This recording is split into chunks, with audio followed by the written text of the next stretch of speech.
Assalatu wassalamu ala ashrafil anbiya'i wal mursalin wa ala alihi wa sahbihi ajma'in. Terima kasih kepada Ustaz Jaslina, moderator pada pagi ini.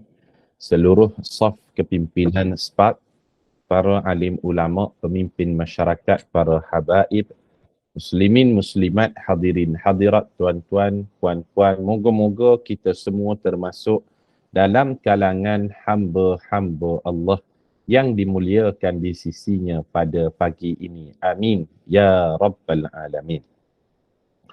Syukur pada Allah, saya mulakan dengan ucapan tahmid Alhamdulillah di atas pertemuan pada pagi ini, yang mana pertemuan pagi ini merupakan pertemuan kita kali yang ke-14. Pertemuan kali yang ke-14 dalam siri kuliah pengajian berkitab kita, Kitab Dosa-Dosa Besar, yang mana kita mulakan pengajian kita ini pada hari Rabu 11 hari bulan Oktober 2023 dan hari ini hari Rabu 31 Januari 2024, lebih kurang 3 bulan lebih dah. Syukur Alhamdulillah kita berjaya adakan 14 kali pertemuan. Dan pertemuan kali yang ke-14 pada pagi ini iaitu kita akan baca pada dosa besar yang ke-20. Sebelum ni kelas kita yang lepas kita baca dosa besar yang ke-18 dan yang ke-19. Pagi ni dosa besar yang ke-20. Bagi jemaah yang ada kitab, kita buka muka surat 99. Dosa besar yang ke-20. Apa dosa besar yang ke-20 ni? Berbuat zalim dengan mengambil harta orang lain secara batil. Bila diambil harta orang lain secara batil itu, bukan sahaja dia makan haram, tetapi dia melakukan kezaliman. Maknanya dua dosa besar yang terhimpun pada perkara ini. Ambil harta orang dengan cara yang batil, itu dah dosa besar dah. Yang kedua, dengan dia buat demikian, dia sedang melakukan kezaliman pada orang lain. Kita bacalah, panjang juga ni perbincangan tentang mengambil harta orang lain dengan cara yang batil ni. InsyaAllah kita cuba habiskanlah tajuk ni pada pagi ni, insyaAllah. Dosa besar yang ke-20. Berbuat zalim dengan mengambil harta orang lain secara batil. Firman Allah Ta'ala. Dalil yang pertama, Allah Subhanahu Wa Ta'ala berfirman. Kalau boleh jemaah yang ada kitab juga, kita sama-sama bacalah ayat ni supaya kita dapat mengambil pahala daripada bacaan Al-Quran ini, insya-Allah. A'udzu billahi minasy syaithanir rajim. ولا تأكلوا أموالكم بينكم بالباطل وتدلوا بها إلى الحكام لتأكلوا فريقا من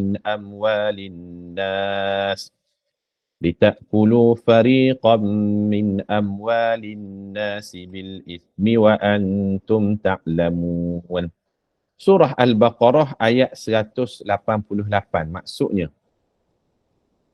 janganlah kamu makan atau mengambil harta orang lain antara kamu dengan jalan yang salah. Kalau boleh kita garis bawahkan perkataan dengan jalan yang salah. Ta'kulu amwalakum bainakum bil batil. Maknanya kalau kita ambil harta orang lain dengan jalan yang betul, jalan yang hak, itu dibenarkan. Yang dilarang mengambil dengan jalan yang salah. Itu maksudnya. Dan jangan pula kamu menghulurkan harta kamu, iaitu memberi rasuah kepada para pemerintah ataupun hakim kerana hendak memakan ataupun mengambil sebahagian daripada harta manusia dengan berbuat dosa, padahal kamu mengetahui ianya adalah salah. Para jemaah sekalian, apa beza mengambil harta orang lain secara batil dengan mencuri? Kalau mencuri, dia melakukannya dalam keadaan si empunya harta tu tidak sedar. Tidak sedar. Tetapi kalau dia ambil harta orang lain secara batil ni, mungkin orang tu sedar dan mungkin juga empunya harta tu tak sedar. Kalau mencuri, tuan dia tak perasan. Tengok-tengok dah tak ada dah. Tengok-tengok dah hilang dah. Ada orang dia ambil harta secara batil ni sama ada secara sedar ataupun tidak oleh tuan dia.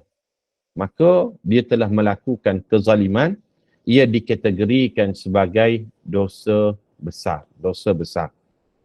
Orang yang melakukan dosa sesama manusia, dia tidak cukup dengan beristighfar. Dia dosa ni para ulama bahagikan kepada dua jenis. Ada dosa kecil, ada dosa besar. Itu jenis yang pertama. Yang kedua pula ada jenis dosa dengan Allah, ada jenis dosa dengan makhluk. Kalau dosa dengan Allah, kita cukup taubat nasuha, istighfar, solat sunat taubat, pergi haji umrah, moga-moga dosa itu diampunkan. Tetapi bila dosa melibatkan dengan makhluk, manusia, hamba sesama hamba, maka tidak cukup dengan istighfar, taubat nasuha, solat sunat taubat. Mesti kita mohon maaf daripada dia. Mohon maaf daripada dia. Mungkin kan, dulu-dululah kita pernah pinjam barang orang tapi tak hantar. Pinjam pinggan, ambil baldi, guna periuk, pinjam tong gas. Ini contoh sajalah. Jadi, tidak hantar balik. Maka ia termasuk daripada kategori memakan harta orang lain dengan cara yang batil. Sekarang ni mudah saja. Kalau nak ambil harta orang lain dengan cara yang batil ni, sangat-sangat mudah. Iman saja yang menjadikan kita tidak mengambil harta orang lain dengan cara yang batil. Kadang-kadang kan, kita pergi kedai. Banyak jugalah kedai sekarang ni dia guna konsep layan diri. Maknanya macam mana? Dia bagi pinggan kat kita, kita sendiri letak nasi, kita sendiri letak lauk. Ada orang, dia ambil kesempatan dengan sistem macam ni. Bila pinggan tu, dia letak lauk dulu kat bawah. Letak lauk. Kemudian dia akan timbun dengan nasi. Dia timbun nasi. Lauk kat bawah, nasi kat atas. Kemudian dia ambil lah sikit-sikit sayur sebagainya. Bila orang datang kira ni, tengok dia tunjuk tu. Orang tak perasan lauk kat bawah tu. Jadi orang kira, okey, RM6 sajalah. Nampak ayam seketul, sayur sikit, nasi putih. Padahal kat bawah tu ada udang dia suruh, ada sotong dia suruh, ada macam-macam lagi. Subhanallah, na'udzubillahi min dzalik. Moga Allah pelihara diri kita daripada makan harta yang batil. Sebab itu Rasulullah doa mengajarkan kepada kita doa agar doa Allah beri kepada kita kecukupan. Allahumma kfina bihalalika an haramika wa aghnina bifadlika amman siwaka. Ya Allah, cukupkanlah kami dengan harta yang halal supaya kami tidak mengambil harta yang haram. Ya Allah, jauhkanlah kami daripada mengambil yang haram dan cukupkanlah kami dengan rezeki daripada-Mu. Ini doa yang Rasulullah sallallahu alaihi wasallam ajar, doa daripada hadis riwayat Imam At-Tirmizi. Itu dalil yang pertama lah kita huraikan. Huraian lanjut insya-Allah kita akan baca dalil yang lain, kita akan huraikan lagi dosa besar yang ke-20 ni. Seterusnya firman Allah Ta'ala lagi. Muka surat 99. Allah Subhanahu wa Ta'ala berfirman. Innamas sabilu 'alal ladzina yadhlimuna an-nasa wa yabghuna fil ardi bighairil haqq. Ulaika lahum 'adzabun alim. Surah Asy-Syura ayat yang ke-42. Maksudnya, sesungguhnya jalan untuk menyalahkan hanyalah terhadap orang-orang yang melakukan kezaliman kepada manusia. Dan mereka bermaharaja lela di muka bumi tanpa sebarang alasan yang benar. Mereka itulah orang yang beroleh azab seksa yang tidak terperi sakitnya. Subhanallah. Allah Ta'ala nak ceritakan orang yang melakukan kezaliman kepada manusia ni, Sama ada kezaliman itu dia mengambil harta dengan cara yang batil ataupun dengan cara-cara yang lain. Allah menjanjikan kepada mereka, ulaika lahum adzabun alim. Bagi mereka itu azab yang cukup pedih. Dalam Quran, bila Allah mengancam dengan azab yang cukup pedih terhadap sesuatu perbuatan, maka perbuatan itu dikategorikan sebagai perbuatan dosa besar. Faham tak para jemaah sekalian? Macam mana nak bezakan sesuatu perbuatan tu dosa kecil maupun dosa besar? Bila Allah mengancam dengan azab yang pedih terhadap sesuatu perbuatan, ia dikategorikan sebagai dosa besar. Dosa besar. Salah satunya adalah berbuat zalim dengan mengambil harta orang lain dengan cara yang tidak hak. Datanglah seorang jemaah pada saya, ustaz, kata dia, saya masa muda-muda dulu pernah ambil harta orang. Pernah pinjam tapi tak hantar. Pinjam duit tapi tak bayar balik. Jadi sekarang ni saya dah belajar, dah ada ilmu, dah pergi dengar kuliah. Maka saya nak bayar balik hutang yang saya pinjam, barang yang saya ambil. Kawan saya yang dulu saya pinjam barang dengan dia tu dah tak ada dah, kata dia. Dah meninggal dunia ataupun tak dapat dicari dah. Waris-waris dia pun tak tahu kat mana dah. Jadi macam mana cara penyelesaian terhadap masalah saya ni? Ini true story ni. Ramai jugalah yang tanya perkara demikian. Maka kita katakan, cuba buat hitungan berapa harta yang kita ambil tu daripada orang lain. Kita pinjam duit ke dan sebagainya ke, kita buat hitungan. Katakanlah RM500. Maka RM500 itu kita niatkan sedekah, infak, wakaf. Tujuannya untuk kemaslahatan umum, sama ada beri pada masjid ke surau ke, digunakan untuk kegunaan umum, dan kita niatkan pahala daripada sedekah, infak, wakaf itu tadi, maka ia diniatkan pahala kepada orang yang kita pinjam tersebut. Faham tak? Itu cara dia. Sebab apa? Kerana Allah Ta'ala berfirman, Innal hasanata yudhibanas sayyiat. Sesungguhnya kebaikan yang kita buat ni, yudhibanas sayyiat. Dia akan menghilangkan keburukan ataupun dosa yang kita lakukan sebelum daripada ni. Mudah-mudahan Allah terima ganjaran tersebut. Faham tak? Itu cara dia lah. Sebab kita nak bayar balik, tak tahu dah dia kat mana, ataupun mungkin dia dah meninggal dunia. Waris dia pun kita tak jumpa dah. Maka caranya, kebaikan yang kita buat tu niat pahala kepada orang yang pernah kita ambil haknya tadi. Itu dalil yang kedua kita huraikan. Dalil yang ketiga, muka surat 100 dalam kitab kita. Masih lagi pada perbincangan dosa besar yang ke-20, mengambil harta orang lain dengan cara yang haram, itu adalah satu kezaliman. Allah Ta'ala berfirman, وَالظَّالِمُونَ مَا لَهُمْ مِنْ وَلِيٍّ وَلَا نَصِيرٍ. Surah Asy-Syura ayat yang ke-8. Orang-orang yang zalim tidak ada bagi mereka sesiapa pun yang dapat memberikan perlindungan dan pertolongan. Allah sebut, orang zalim, tak ada siapa yang boleh tolong mereka di hari akhirat kelak. Dan tak ada siapa pun akan lindung mereka. Di dunia sekarang ni mungkinlah, kalau dia buat kezaliman, dia tindas, aniaya, zalimi orang lain, mungkin dia ada kuasa. Mungkin orang tu orang yang ada kedudukan. Mungkin dia ada title. Ramai yang akan tolong dia, ramai yang akan backup dan lindungi dia.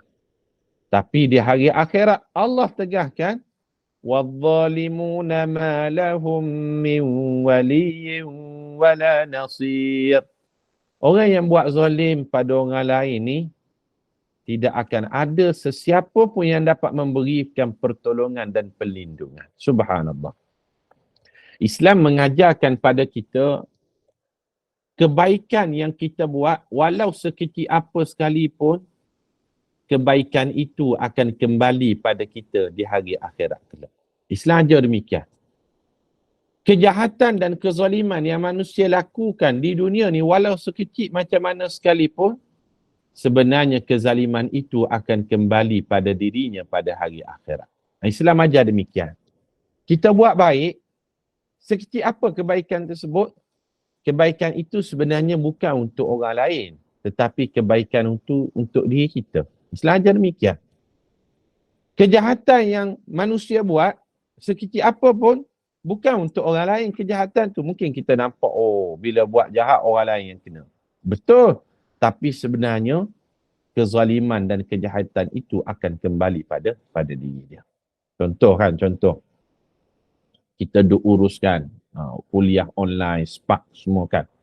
Bukan mudah ni, saya yakin bukan mudah nak koordinasikan satu tim supaya yang datang untuk join kelas pengajian anjuran kita ni sehingga lebih daripada 100 orang, 200 orang kadang-kadang kan. Ia bukan satu benda yang mudah. Mungkin kebaikan kita menyumbang dalam bentuk, tak kira lah sama ada kita jadi admin, kita jadi moderator, kita hanya approve orang masuk dan sebagainya. Mungkin kita nampak biasa-biasa saja. Tetapi sebenarnya kebaikan itu untuk diri kita. Bukan untuk orang lain sangat pun. Tetapi dia untuk diri kita sebenarnya. Begitu juga kezaliman. Kezaliman itu yang manusia lakukan bukan untuk orang lain hakikatnya. Tetapi kezaliman itu akan kembali pada diri dia. Salah satunya Allah sebut, ma lahum min waliyyin wala nasir. Tak ada siapa yang boleh memberikan pertolongan dan perlindungan di hari akhirat kelak. Maka buatlah sebanyak mungkin kebaikan, kebajikan, kerana kebajikan dan kebaikan itu sebenarnya untuk diri kita di hari akhirat kelak. Ibarat macam kita menabunglah pada hari ini. Kan kalau orang yang kerja kan, dia menabung tu cara macam mana? Salah satunya dengan cara potongan KWSP. KWSP bulan-bulan gaji tu 23% potongan dari majikan dan pekerja dah masuk dah dalam akaun KWSP. Sekarang tak nampak lagi, tak boleh ambil lagi.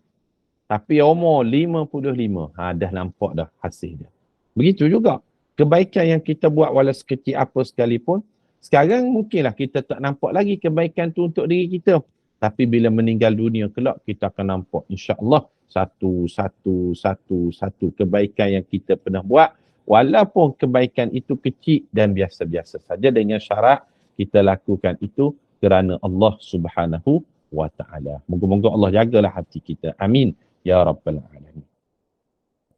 Kemudian, tadi kita baca 3 dalil daripada Al-Quran. Muka surat 100 ni pengarang kitab kita bawa 1 dalil daripada hadis Nabi SAW. Baginda bersabda dalam hadis sahih riwayat Imam Bukhari Muslim daripada Abdullah bin Umar radhiyallahu anhuma. Sabda baginda, "Az-zulmu zulumatun yaumal qiyamah." Kezaliman adalah kegelapan pada hari kiamat. Subhanallah. Yang kita nak ni cahaya, betul tak? Kegelapan menyebabkan kita tidak tahu untuk arah kita berjalan.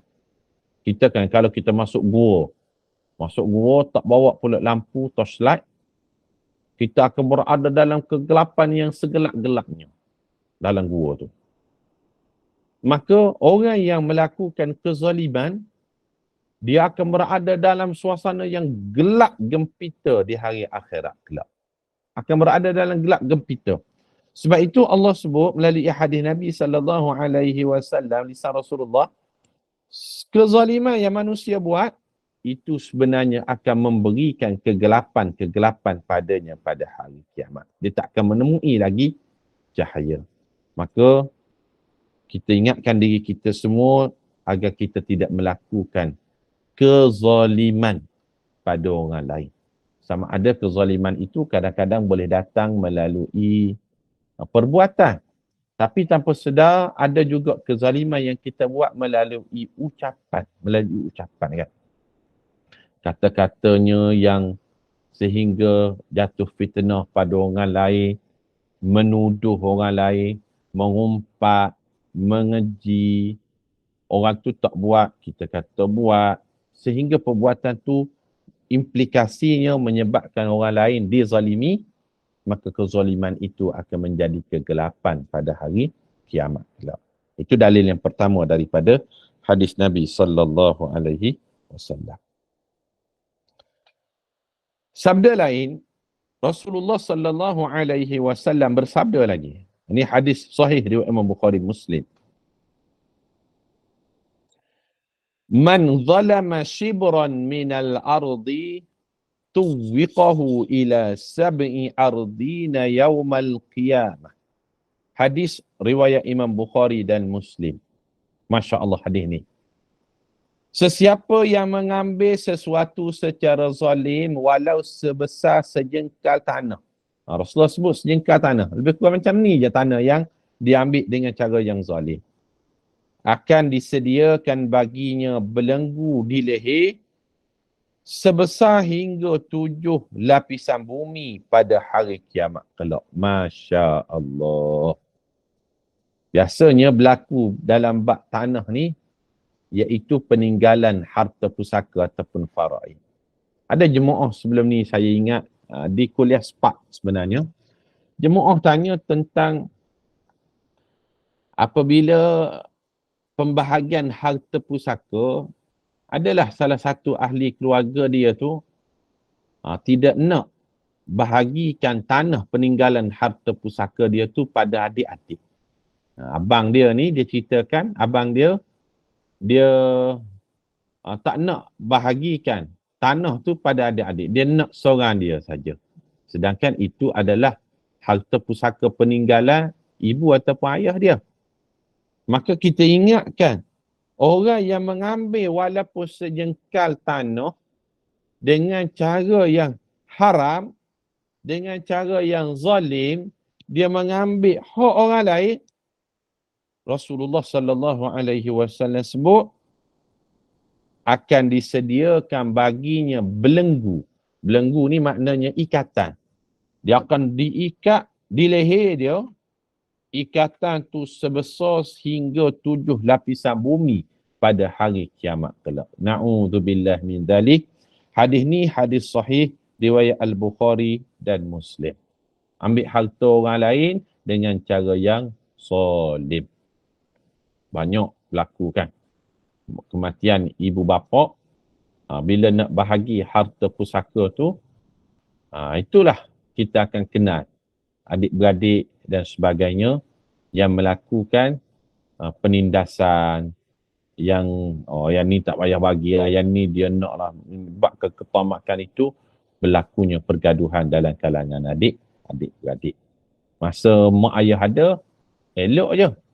Tapi bila mak ayah meninggal, Masya Allah, menyebabkan bergaduh antara adik-beradik itu tadi. Maka kita ingatkan dengan hadis ni lah. Selesai. 2 dalil daripada hadis. Kemudian pengarang kitab kita pula bawa dalil daripada Quran lagi. Kita baca pula. Firman Allah Ta'ala, Inna Allah la yazlimu mithqala dharrah. Surah An-Nisa ayat yang ke-40. Maksudnya, sesungguhnya Allah tidak sesekali menganiayai seseorang pun, sekalipun seberat zarah, sebesar debu sekalipun. Kita ni dalam kita hidup ni, ada debu-debu yang berterbangan yang kita tidak nampak. Tapi kalau kita pakai penapis udara, nampaklah debu-debu tu. Sekarang ni tak nampak dengan mata kasar kita. Sekecil tu pun kata Allah, aku takkan buat zalim pada manusia. Orang yang menzalimi akan dapat balasannya. Orang yang dizalimi akan diadili Allah. Akan diadili Allah. Dan kita yakin Allah Maha Adil. Kita bacakan dalam surah At-Tin. Allah Ta'ala berfirman, Alaysallahu biahkamil hakimin. Bukankah Allah hakim yang paling adil? Allah sebut, aku takkan buat zalim pada siapa-siapa sekalipun. Sekecil zarah sekalipun. Saya yakin para jemaah sekalian yang bersama dengan kita pada pagi ni lebih kurang 133 orang. Mungkinlah kalau kita tanya seorang-seorang kan, pernah tak dalam hidup kita ni kita dizalimi? Saya yakin dalam jumlah kita 133 orang ni akan jawab, ya Ustaz, saya pernah dizalimi. Saya pernah dihina, dicaci, difitnah, dituduh, diambil hak.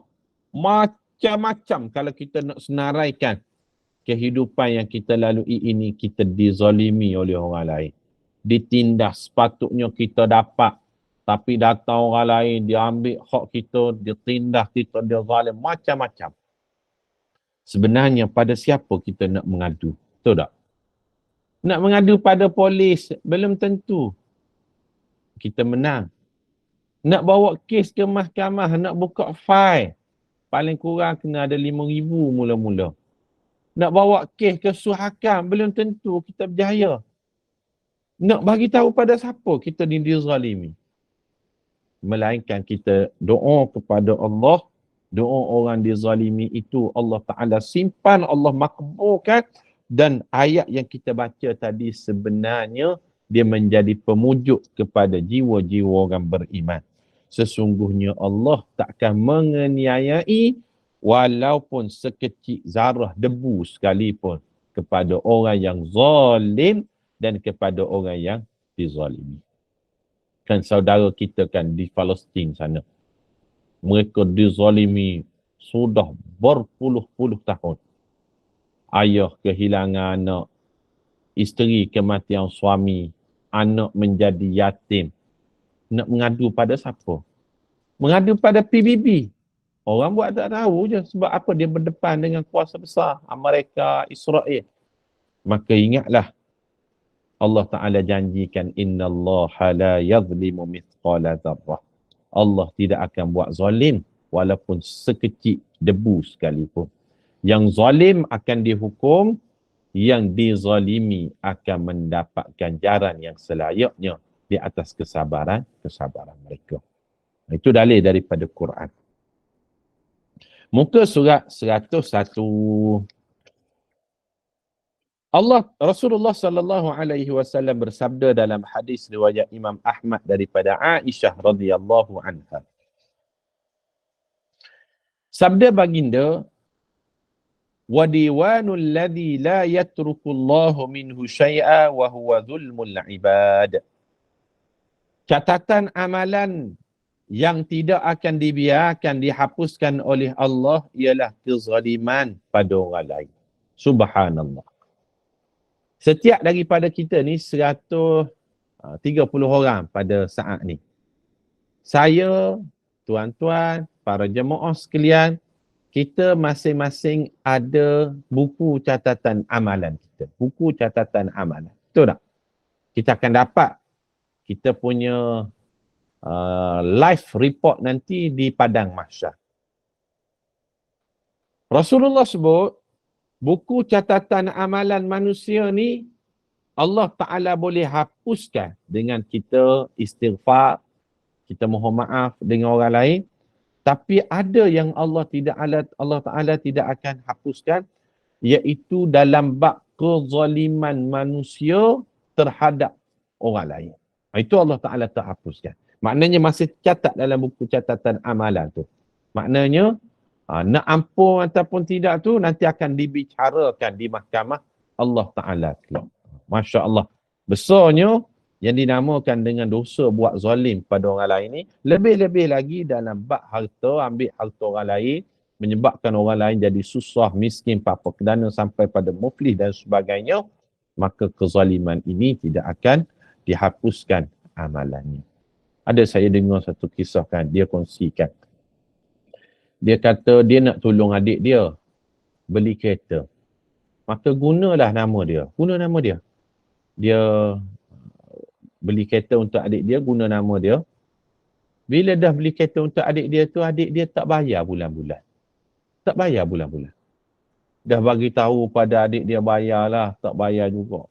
Macam-macam alasan, tak ada duit lah, tak gaji lagi lah, tak dan lah bulan ni. Akhirnya, nama abang dia tu dimufliskan oleh pihak Jabatan Insolvensi. Subhanallah. Jadi muflis. Diisytiharkan bankrupt sebab tidak bayar hutang dengan bank. Padahal itu bukan kereta dia pun. Dia hanya beli untuk adik dia. Perjanjiannya adik dia akan bayar. Dan sekarang ni adik dia senang lena buat tak tahu. Si abang pula ni jadi muflis. Nak pergi haji tak boleh pergi. Nak pergi umrah tak boleh. Nak keluar negara tak boleh. Subhanallah. Dia melakukan kezaliman. Itulah yang Rasulullah tegahkan tadi. Diwanul ladzi la yatrukullahu minhu syai'a wa huwa zulmun lil ibad. Catatan amalan tidak akan dibiarkan, dihapuskan oleh Allah. Melainkan dalam bab kezaliman tu Allah akan kekalkan. Subhanallah. Itu hadis yang riwayat Imam Ahmad. Sabda baginda lagi, Rasulullah sallallahu alaihi wasallam bersabda, hadis ni sahih riwayat Imam Bukhari Muslim daripada Abu Hurairah. Kata baginda, mutulul ghani zulmun. Penangguhan bayaran hutang oleh orang kaya merupakan suatu kezaliman. Subhanallah. Zalim ni jangan kita ingat dia tidak bayar hutang ataupun dia ambil hak orang, itu saja zalim. Melambat-lambatkan bayaran hutang pun itu adalah zalim dan termasuk daripada dosa besar. Buat-buat lambat bayar hutang. Janjinya sekian. Sebab apa? Melambat-lambatkan bayaran hutang ni dikira sebagai satu kezaliman, dosa besar. Yang pertamanya sebab dia memungkiri janji. Kan janjikan, okey, kalau awak bagi pinjam pada saya ni, saya akan bayar pada bulan depan. Bulan berganti bulan, tak bayar juga. Akhirnya orang yang memberi pinjam macam pengemis, orang yang menerima pinjaman macam toke pula lagak dia. Kalau kita minta hutang kita tu, dia marah pula kat kita. Awak ni tak sabar-sabar, dia kata. Nantilah saya bayar. Dia pula marah kat kita. Masa nak pinjam, muka bukan main lagi, muka kesian, muka sposen dia buat. Tolonglah saya. Bila dah dapat, payah nak bayar. Agak-agak ramai tak orang yang demikian, para jemaah sekalian. Orang yang payah nak bayar hutang. Banyaklah Ustaz, saya kenalah. Bukan lain, adik-adik sendiri Ustaz. Kena. Allahu Akbar. Betul lah. Rasulullah sallallahu alaihi wasallam sebut dia melakukan kezaliman sebenarnya. Adik-adik nak pinjam kadang-kadang kan. Adik-beradik tak bagikan, putus saudara pula. Bila bagi, kita minta, dia buat tak tahu. Orang yang beri hutang ni macam pengemis dia buat. Bulan ni minta, bulan depan minta, bulan satu lagi minta. Bayarnya, janji nak bayar contoh RM300. Tapi bayar RM50. Bila nak habis? Allahu Akbar. Maka salah satu daripada dosa besar adalah menangguhkan bayaran hutang. Kak Noh kata ada orang yang pinjam tahun 2000.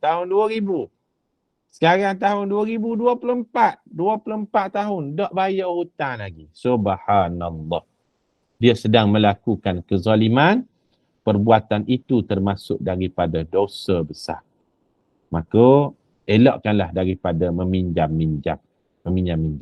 Kalau nak pinjam juga, buat melalui dalam bentuk pembiayaan bank. Pembiayaan bank ni, itu melibatkan kita dengan bank lah. Bank tak apa. Kalau tak bayar, dia akan isytiharkan muflis, dia akan sita hutang-hutang aset-aset kita tu.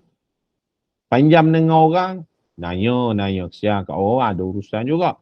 Kalau dengan bank boleh isytiharkan muflis. Dan dia boleh ambil harta-harta tadi sehingga cukup bayaran yang dipinjam tadi. Maka Rasulullah sebut mutulul ghani zulmun. Melambat-lambatkan bayaran hutang oleh orang kaya, orang mampu, merupakan suatu kezaliman. Dia pinjam duit dengan kita, kita tengok dia pergi jalan. Bagi melancur. Bukan setakat dalam negeri, luar negeri. Nampak mewah-mewah. Kita yang beri pinjam ni, kita tak pergi jalan jauh-jauh.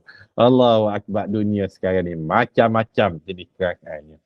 Maka kita belajar pada hari ini, melewatkan bayaran hutang oleh orang yang mampu, itu adalah suatu bentuk kezaliman dan ia dikategorikan sebagai dosa besar.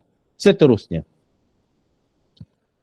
Rasulullah sallallahu alaihi wasallam sabda lagi. Kata baginda sallallahu alaihi wasallam, "Man iqtata'a haqqam ri'in muslimin biyaminih, faqad awjaballahu lahun nar." Qila ya Rasulullah, wa in kana syai'an yasira. Qala, wa in kana qadiban min arakin. Hadis sahih riwayat Imam Muslim daripada Abu Umamah Al-Bahili radhiyallahu anhu. Maksudnya, sesiapa yang mengambil hak saudara muslimnya untuk bahagian dirinya dengan sumpah palsu, maka Allah mewajibkan neraka ke atasnya. Seorang bertanya, wahai Rasulullah, walaupun nilainya sikit? Baginda jawab, walaupun nilainya sama seperti sebatang kayu arak yang digunakan untuk bersiwak. Subhanallah. Kalau dalam konteks kita sekarang ni, dia ambil berus gigi orang lain. Rasulullah sebut. Ambil berus gigi orang lain. Padahal dia tahu itu bukan berus gigi dia.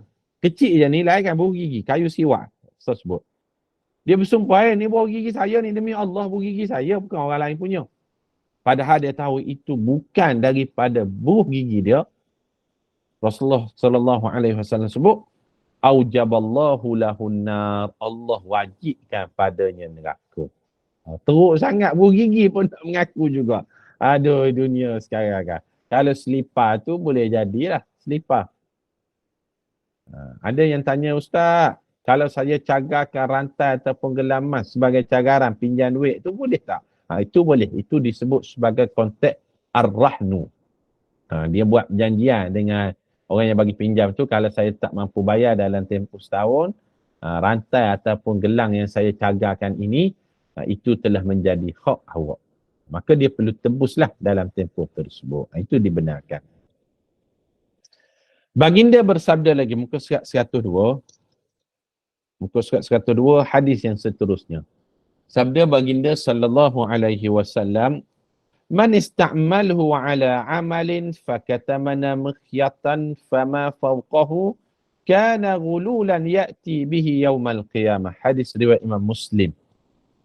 Sesiapa yang meminta kami melakukan pekerjaan lalu menyembunyikan sesuatu daripada kami walau sebesar jarum ataupun lebih daripada tu, maka perbuatan tersebut dikira sebagai khianat yang akan dibawanya pada hari kiamat kelak. Subhanallah. Kita upah seseorang ni bersihkan rumah kita contohnya kan. Rasulullah sebut ni. Kita upah orang buat kerja rumah. Kemudian adalah barang dalam rumah kita tu, bila dia bersih-bersihkan, dia ambil. Walaupun yang dia ambil tu Rasulullah sebut, walaupun jarum sekalipun ataupun lebih daripada terkecil sangat je, dia tak bagi tahu pada tuan rumah dia ambil tadi. Maka kata baginda, perbuatan tu dikira sebagai khianat yang akan dibawa pada hari kiamat. Dia akan bawa jarum tadi sehingga pada hari kiamat untuk bayar balik pada tuan yang upah pada dia tadi. Subhanallah. Nak menunjukkan jangan bermudah-mudah ambil harta orang lain dengan cara yang batil walaupun benda tu kecil. Minta izin dulu kalau kita nak. Mungkinlah kita nampak benda ni macam dah tak digunakan dah. Contoh pasu bunga kan. Nampak tersimpan ni, bolehkah saya nak ambil? Minta izin dulu. Jangan sorok-sorok dalam keadaan tuannya tak tahu. Alhamdulillah. Seterusnya,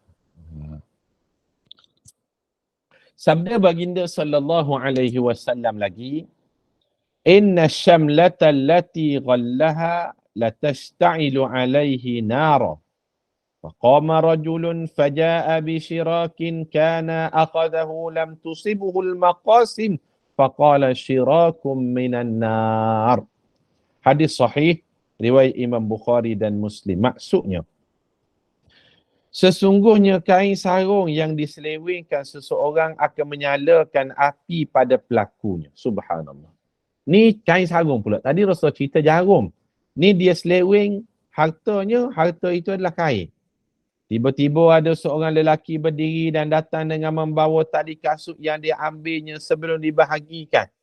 Lalu baginda bersabda, tali kasut itu dari neraka jika tidak dipulangkan. Subhanallah. Dalam satu peperangan Khaybar, adalah sahabat ni dia ambil tali kasut daripada harta rampasan perang. Mungkin tali kasut dia comel kot. Maka tak dibahagikan lagi harta rampasan perang. Dia bawa pada Rasulullah, wahai Rasulullah, aku ambil benda ni. Maka Rasulullah kata, kalau kamu tak pulangkan tali kasut tadi, tali kasut itu adalah dari neraka sebenarnya. Subhanallah. Sekecil apa sekalipun, kita hati-hatilah. Kita kerja kan kadang-kadang kan. Ada pen daripada masjid ni, pen daripada masjid contoh. Pen daripada masjid. Tak boleh kita gunakan untuk kepentingan peribadi kita. Tak boleh. Ataupun kertas kan kita bawa balik rumah kita guna untuk peribadi kita. Tak boleh. Melainkan kerja-kerja yang kita pada masa tersebut kita buat untuk masjid. Itu bolehlah. Tapi untuk peribadi tak dibenarkan walaupun sekecil macam mana sekalipun. Last sekali lah kita ambil satu lagi dalil daripada hadis dosa besar yang ke-20 ni. Ya Rasulullah, in qutiltu sabiran muhtasiban muqbilan ghaira mudbirin atukaffaru anni khatayaya faqala na'am illa ad-dain. Hadis sahih riwayat Imam Muslim. Maksudnya, wahai Rasulullah, sekiranya aku terbunuh dalam keadaan bersabar, mengharap redha Allah sambil berhadapan dengan musuh tanpa lari dari medan perang, adakah dosa-dosaku akan dihapuskan? Baginda menjawab, ya, melainkan hutang. Subhanallah. Dia mati syahid. Dia dalam keadaan syahid tu dia meninggal dunia, tapi ada hutang. Macam mana dengan hutang tu? Rasulullah jawab, hutang tu tidak settle. Nak menunjukkan besarnya yang dinamakan dengan hutang tadi terhadap pada diri manusia. Hatta orang yang mati syahid sekalipun dalam bab hutang dengan manusia ni dia tidak settle. Barang-barang yang dihapus kira oleh kerajaan boleh diambil tak? Kalau barang tu sudah dihapus kira dan diberi izin untuk diambil, itu tak menjadi masalah dan boleh ambil. Yang menjadi perbahasan kita ni, yang perkara tersebut masih bertuan. Mesti milik orang tapi diambil secara sembunyi-sembunyi ataupun dalam keadaan terang-terangan. Itu yang disebutkan sebagai berbuat zalim dan melakukan dosa besar. Para jemaah sekalian, kita berhenti dulu. Sekarang pukul 8.20 ada dimaklumkan ada pengajian kelas yang lain selepas ni dan saya pun perlu bergerak ke masjid lah. Masuk tugasan di masjid pula. Kita berhenti dululah pada dosa besar yang ke-20, beberapa hadis dan ayat Quran yang kita bacakan. Moga-moga dengan perkara dosa besar yang ke-20 kita bacakan ini, kita menjaga diri kita daripada memakan harta yang haram dan melakukan kezaliman pada orang lain. Wallahu alam, saya serahkan kepada moderator, dipersilakan. Silakan Pak. Alhamdulillah, terima kasih Ustaz. Terima kasih banyak-banyak kerana telah sedia bersama kita pada pagi ini. Dan juga sahabat-sahabat sekalian, terima kasih banyak-banyak. Sebelum tu, Opa nak cerita sikit Ustaz bahawa lepas ni kita ada lagi satu kuliah duha yang akan dipimpin oleh PU Izzat Fatih Hashim dengan tajuk kewajipan mencintai Rasul SAW. Jadi perempuan yang berkelapangan, mohon stay tune berada dalam bilik yang sama untuk kita mengaji seterusnya. Baik Ustaz, untuk itu terima kasih banyak-banyak dan sila tangguhkan majlis kita dengan tasbih kafarah dan surah doa. Silakan Ustaz. Bismillahirrahmanirrahim. Subhanakallahumma wa bihamdika nashhadu an la ilaha illa anta nastaghfiruka wa natubu ilaik. Bismillahirrahmanirrahim. Wal 'asr innal insana lafi khusr illa alladhina amanu wa 'amilus solihat wa tawassaw bil haqqi wa tawassaw bis sabr. Terima kasih Opah dan seluruh tim Spark dan para jemaah Assalamualaikum warahmatullahi wabarakatuh. Waalaikumsalam warahmatullahi wabarakatuh. Terima kasih kembali sahabat-sahabat. Terima kasih, Sahabat-sahabat studio. Ya. Okay, No ada dekat No ada ke? Ustaz dah masuk ke belum? Assalamualaikum Ustaz. Belum. Belum Okey, Kak Noh tadi jaga pintu boleh? Bila Ustaz masuk kita tahu ya. Okey perempuan, sementara Ustaz nak masuk, kita teruskan acara kita pada pagi ini dengan selawat ya. Selawat yang simple. Sallallahu ala Muhammad. Sallallahu ala Muhammad. Cuba dapatkan 100 dalam 4-5 minit sementara tunggu Fadil Ustaz pencinta Ummah Izzat Fathi untuk ketalian untuk memberi kuliah duha kepada kita pada pagi ini. Baik, kita teruskan dengan selawat kita, silakan.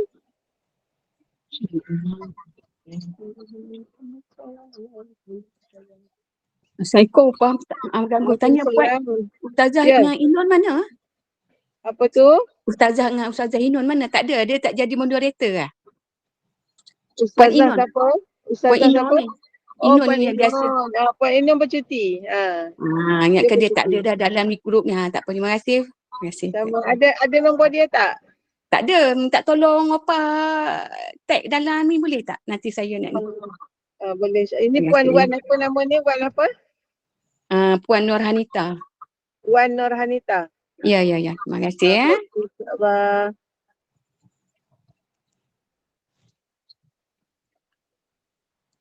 Ustaz dah ada. Dah masuk. Assalamualaikum Ustaz. Waalaikumsalam warahmatullahi. Alhamdulillah, syukur selamat kenalan Ustaz. Terima kasih kerana sudi menerima jemputan SPQ pada pagi ini. Alhamdulillah. Baik sahabat-sahabat yang ada bersama kita pada hari ini, kita akan berkuliah dengan Ustaz yang baru pada pagi ini pertama kali bersama kita. Mohon perempuan semua bersedia, offkan mic dan juga kamera.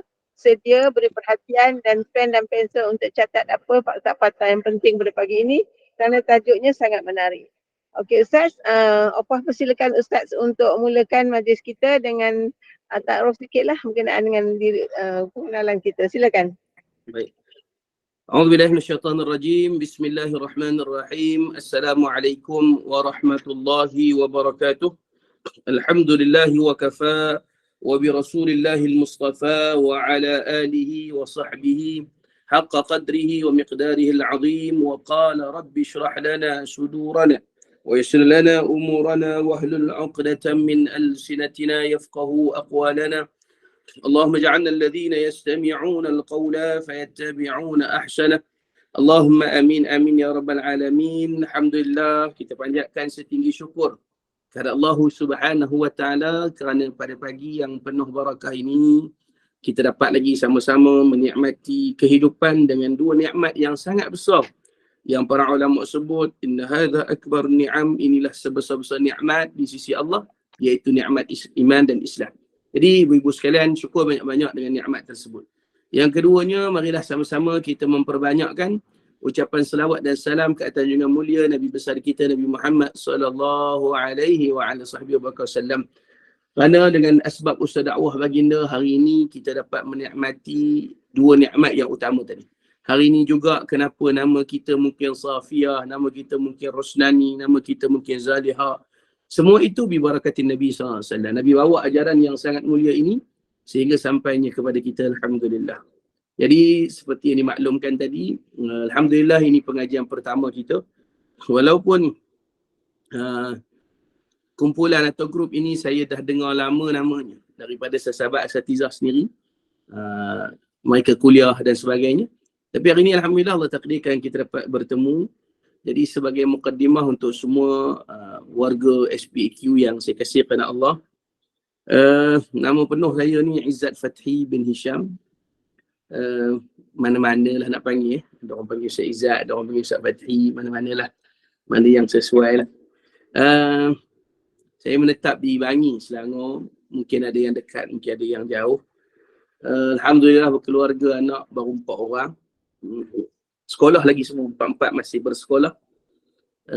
Dan Alhamdulillah saya sekarang ni bertugas di tempat kami sendiri. Saya ada satu maktabah di sini, Maktabah Darul Ilmi. Memang kita fokuskan pun kepada pengajian-pengajian berkitab untuk warga emas lah, orang tua-tua kan, orang lama ni. Yang kita bincangkan semua furuk-furuk ilmu daripada seasas-asas benda lah. Daripada tauhidnya, fiqahnya, tasawufnya, kemudian kita ada pengajian hadisnya, Quran, sirah dan sebagainya. Ala kulli hal, pagi ni kita nak ambil salah satu daripada perbincangan ilmu yang saya kira sangat penting lah, ibu-ibu yang saya kasihkan Allah sekalian. Sebab ilmu ini adalah ilmu yang menjadi kewajipan kepada kita sebagai umat Nabi SAW untuk hadam dan tahu. Mudah-mudahan hadamnya kita dalam bab ini menjadikan kita manusia yang ada nilai di sisi Allah dan Rasulnya. Baik. Bagi kita pagi ni pula, ibu-ibu sekalian, kelas kita tak lama, lebih kurang sejam kan.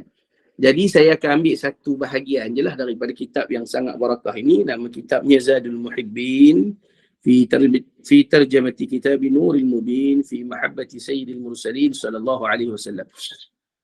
Kitab ini disusun oleh guru yang kami kasihi, Fadilatul Syekh Abu Zahrah Abdullah Tahir Al-Qaddahi hafizahumullah wa nafa'ana bi'ulumihi wa bi'asrarihi fid darin amin. Kitab yang agak tebal sebenarnya, hampir 600 muka surat.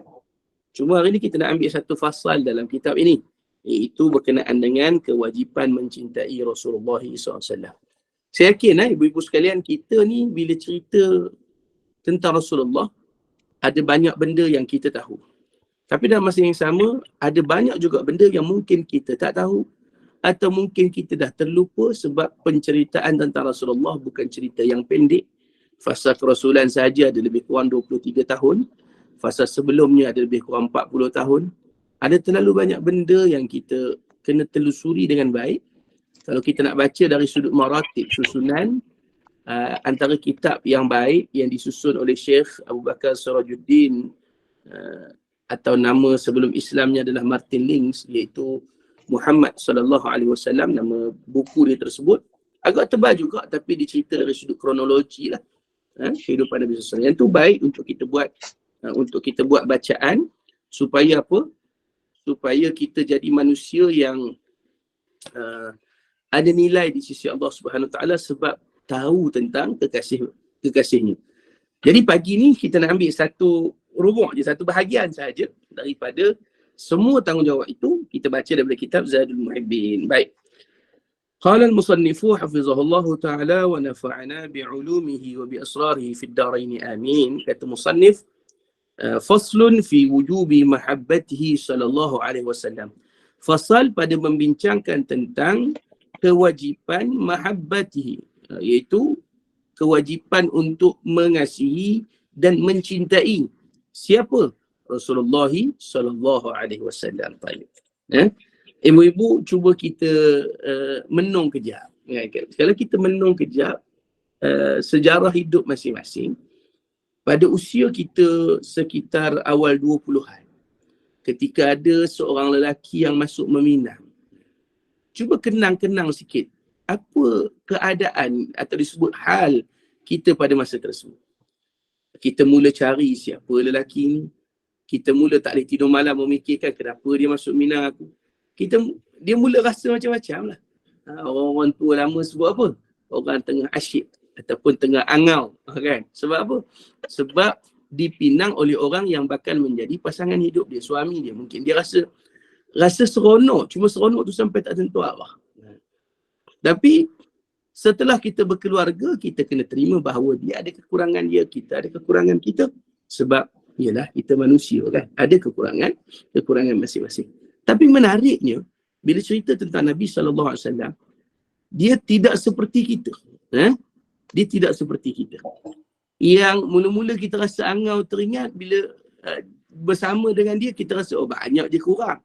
Berbeza sungguh dengan Sayyidil Wujud Rasulullah sallallahu alaihi wasallam, yang mana semakin kita kenal, semakin rasa mahabbah, semakin kita kenal, semakin rasa jatuh cinta, sebab padanya ada satu sifat namanya kamalat, sifat yang sangat sempurna yang diberikan oleh Allah Subhanahu Wa Taala kepada kekasihnya, iaitu Sayyidil Wujud Rasulullah sallallahu alaihi wasallam. Maka jom kita tengok apa kata musannif kepada kita. Yajibu ala kulli mukallafin mahabbatuhu alaihi salatu wassalam kama qala ta'ala قل إن كان آباؤكم وأبناؤكم وإخوانكم وأزواجكم وعشيرتكم وأموال اقترفتموها وتجارة تخشون كسادها ومساكن ترضونها أحب إليكم من الله ورسوله وجهاد في سبيله فتربصوا حتى يأتي الله بأمره والله لا يهدي القوم الفاسقين. صدق الله العظيم. طيب. Ibu-ibu sekalian, di dalam muqaddimah ini musannif kata apa? Yajibu ala kulli mukallafin, menjadi kewajipan kepada kulli mukallafin, setiap mukallaf kita ni lah, nah. Untuk apa? Mahabbatuhu alaihi salatu wassalam, untuk mengasihi dan mencintai Nabi besar kita Nabi Muhammad sallallahu alaihi wasallam. Level mana wajib dia tu? Level mana wajib dia? Wajib dia sampai tahap dibawakan firman Allah Subhanahu Wa Taala dalam surah At-Taubah pada ayat 24.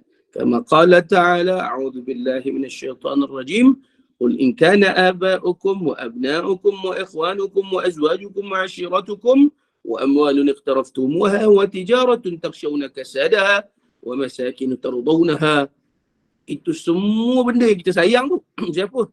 Kata Allah Subhanahu Wa Taala, jika bapa-bapa kamu, aba'ukum wa abna'ukum, dan anak-anak kamu, wa ikhwanukum, dan saudara-saudara kamu, wa azwajukum, dan isteri-isteri atau suami-suami kamu, wa ashiratukum, ataupun keluarga kaum kerabat kamu, ataupun yang lebih banyak orang kasih sekarang, wa amwalun iqtaraftumuha, atau harta benda yang kamu usahakan, wa tijaratun takhshawna kasadaha, atau perniagaan yang kamu bimbang akan merosot, yakni habislah, hilang, wa masakin, yakni sakin, tempat kamu duduk ataupun rumah-rumah kamu, tardawnaha ahabba ilaikum, semua ni kamu kasih melebihi minallahi wa rasulihi wa jihadin fi sabilillah.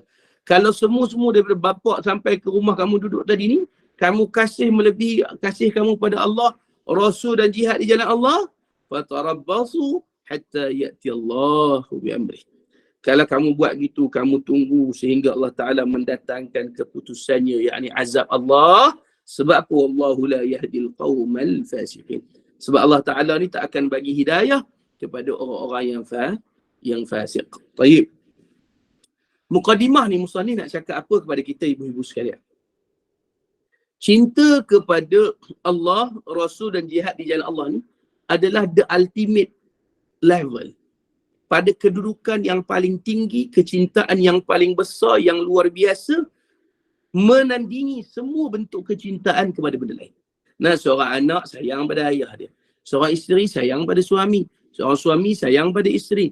Seorang peniaga akan sayang kepada perniagaannya. Seorang pemilik akan sayang kepada rumahnya. Sayang. Tapi tak akan dapat lawan sayang dan kasih, cinta dan rindu kepada Allah, Rasul dan jihad di jalan Allah Subhanahu Wa Taala. Maka daripada ayat ini jelas memberitahu kepada kita betapa besarnya kewajipan kita untuk sungguh-sungguh mencintai, mengasihi, dan topik kita ini adalah Nabi SAW. Maka wajiblah, letak kewajipan ibu-ibu, kasih kita kepada Allah dan Rasul mesti melebihi kasih kepada segala benda lain. Kalau di peringkat makhluk ini, maka kasih tertinggi adalah kasih kepada Nabi SAW. Khaliq barang tentulah kepada Allah Ta'ala. Maka kena buat muhasabah sikit. Betul ke kasih kita kepada Nabi ini adalah kasih yang tidak terhingga? Macam mana tengok dalam hidup kita pada dua keadaan. Keadaan yang pertama, ibu-ibu sekalian, tengok pada af'alul ibad, dia panggil, perbuatan hamba. Adakah hidup kita ini hidup dalam keadaan sungguh-sungguh af'al kita, perbuatan kita mengikuti ittiba' dengan sunnah Nabi SAW? Contoh, jam ni saya pakai jam kan, dengan cincin. Okay. Nabi suruh kita untuk apa? Mengutamakan yang kanan. Maka saya pakai tangan kanan. Ada orang kata, Ustaz, saya tak selesa pakai kanan, saya pakai kiri. Sebab saya menulis tangan kanan, jadi kalau ada jam cincin susah. Ya, saya tak kata benda ni wajib. Cuma nak cerita tentang kita usaha untuk ikut walaupun sekecil-kecil benda yang Nabi suruh. Okeylah mungkin kita menulis kanan, maka jam dengan cincin Pak Ayah nak pakai tangan kanan. Saya mungkinlah bonus sikit pasal saya memang kidal. Saya tulis tangan kiri, ya, jadi okey je lah saya pakai kanan kan. Okey, ambil sunnah lain. Contoh, ibu-ibu biasakan dengan bersugi, misalnya kata. Ya, bersugi ni sebab apa? Sebab ittiba'. Kita nak ikut dengan Nabi SAW. Maka sugi ni paling tidak kita buat mengikut tertib yang diajar oleh Imam Abdul Hamid Al-Ghazali dalam kitab dia Bidayatul Hidayah. Dia ajar kita tertib hidup daripada celik mata sampai kita pejam mata ni. Dia ada tertib-tertib dia kan. Jadi salah satu tertib itu tertib bersugi. Maknanya kita celik mata, buka je mata pagi tu, kita buat 3 benda. Yang pertama kita sebut hamdalah, itu alhamdulillah. Nak sebut panjang lagi boleh lah. Alhamdulillahilladzi ahyana ba'da ma amatana wa ilayhin nusyur. Nak panjang lagi boleh. Subhanahu wa subhanal mulku lillah walhamdulillahi la syarikalah. Nak panjang lagi pun boleh. Ada doa panjang satu muka surat kalau itu daya kan. Baik. Kemudian nak buat apa? Istighfar. Astaghfirullahalazim. Astaghfirullah lil mu'minina wal mu'minat. Kita minta ampun pada Allah akan diri kita, orang tua kita, para masyayikh, guru-guru kita dan seluruh umat Nabi SAW. Yang ketiga doa. Doa yang paling pendek tak apa. Ulama sebut jami' ma'ni. Rabbana atina fid dunya hasanah wa fil akhirati hasanatan wa qina 'adzabannar. Doa tu. Kemudian kita pun angkat kepala kita daripada baring, tutup aurat. Maksud tutup aurat kadang-kadang ibu-ibu ialah kalau kata contoh saya tidur pakai kain pelikat kan. Mungkin nampak lutut, ialah tidur kadang kita tak sedar. Jadi bangun tutup. Kenapa tutup? Malulah malaikat tengok kan. Malulah kita meledahkan aurat. Jadi tutup aurat yang compulsory lah antara pusat dengan lutut tu. Kemudian buat apa? Sugi. Bersugi. Dah selesai bersugi tu bangun sekejap pergi tandas.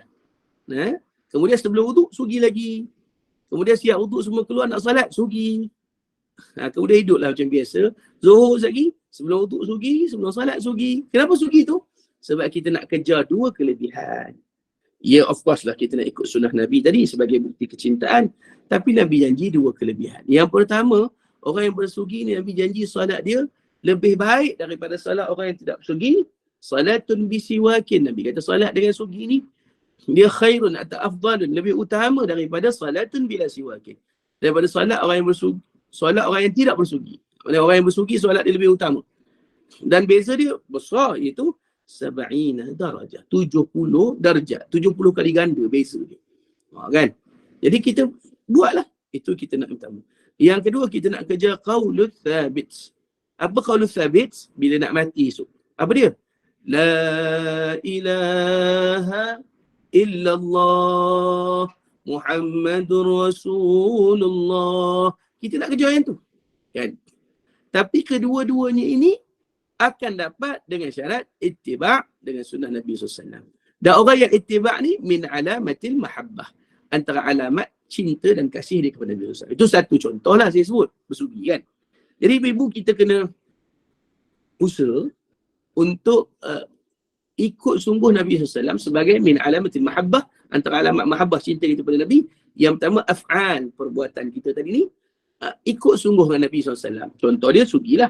Yang kedua, kita kena buat dalam bentuk aqwal dan juga hudur. Aqwal ni perkataan dan hudur ni dalam hati. Dengan apa? Selain daripada af'al perbuatan macam bersugi tadi, kena berselawat kepada Nabi SAW. Tu nak tengok jauh dekat kita dengan Nabi, kasih dan sayang kita dekat Nabi, betul ke sayang ataupun tidak, nak tengok kat mana? Dekat selawat kita. Jadi ibu-ibu, kena susulah tertib harian kan. Nak selawat ni banyak mana, bila nak buat. Dan untungnya selawat ni 2 benda. Yang pertama boleh dibuat pada bilangan yang sebanyak-banyaknya. Berapa banyak nak buat-buat lah. Sebab ada satu kisah Sayyidina Ubay bin Ka'ab. Kena jaga-jaga dia. Ubay ni ramai. Ada yang jahat dan ada yang baiklah sahabat Nabi. Sayyidina Ubay bin Ka'ab, Allahumma salli ala Sayyidina Muhammad, dia tanya kepada Nabi SAW. Sebab Sayyidina Ubay ni, dia ada tertib harian. Contoh, okey, sekian masa aku guna untuk kerja. Macam ibu-ibu lah kat rumah kan. Sebagian masa untuk basuh baju, sebagian masa untuk masak, sebagian masa untuk kemas rumah, sebagian masa untuk berehat, sebagian masa untuk ngaji. Mana ada tertib. Sayyidina Ubay pun gitulah. Ubay bin Ka'ab dia kata, ya Rasulullah, aku dah peruntukkan sekian masa. Let's say, ni saya buat contoh lah nak bagi kita faham contoh mudahnya. Let's say katalah, dia kata aku peruntukkan masa ni untuk zikir, ibadat lah. Masa khusus untuk zikir. Katalah 6 jam contoh. Sebab nak bagi faham kira-kira ni kita buat contoh 6 jam. Dia kata, ya Rasulullah, kalau aku bagi 1/3 daripada masa aku ini untuk selawat, boleh ke? Nabi kata baik. Tapi kalau lebih baik. Maknanya kalau dah selawat daripada 6 jam tu 1/3, maknanya 2 jam lah. 2 jam selawat baik tak? Nabi kata baik. Tapi kalau lebih baik. Dia kata kalau begitu ya Rasulullah, sebab Nabi kata kalau lebih baik kan. Jadi dia kata kalau gitu ya Rasulullah, aku gunakan 2/3 lah daripada masa wirid ni untuk selawat. Nabi kata baik. Tapi kalau lebih baik. Maka kata Sayyidina Ubay bin Ka'ab radhiyallahu ta'ala anhu warda, dia kata kalau begitu Rasulullah, aku berikan seluruh masa zikir aku ini untuk berselawat kepadamu. Nabi jawab apa? Baik. Kalau lebih baik. Masya Allah. Daripada kisah ni kita faham bahawa selawat kepada Nabi ni tidak bertepian. Tak ada hujung lah. Selawat lah banyak-banyak. Selawat paling baik, selawat apa? Yang paling afdal disebut sebagai selawat Ibrahimiyah. Apa tu selawat Ibrahimiyah? Kita berselawat kepada Nabi SAW dan kita bacakan selawat tersebut ketika tahiyat akhir. Itu nama selawat Ibrahimiyah. Jadi, bolehlah kita nak baca selawat yang sama di luar solat. Bacalah, itu selawat paling baiklah. Sebab tu dia diletakkan di dalam solat. Baik.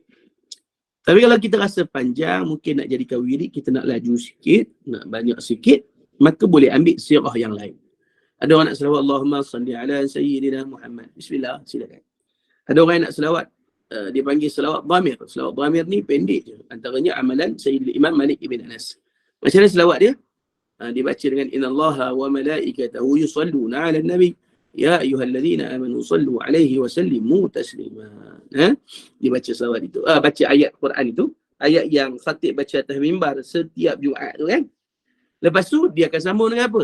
Ni selawat dia. Allahumma salli alaihi, ujung tu balik pada siapa? Tabi' kepada Nabi SAW. Jadi Allahumma salli alaihi, Allahumma salli alaihi, Allahumma salli alaihi, Allahumma salli alaihi, Allahumma salli alaihi, Allahumma salli alaihi, Allahumma salli alaihi, Allahumma salli alaihi, Allahumma salli alaihi, Allahumma salli alaihi, Allahumma salli alaihi, Allahumma salli alaihi, Allahumma salli alaihi, Allahumma salli alaihi, Allahumma salli alaihi, Allahumma salli alaihi, Allahumma salli alaihi.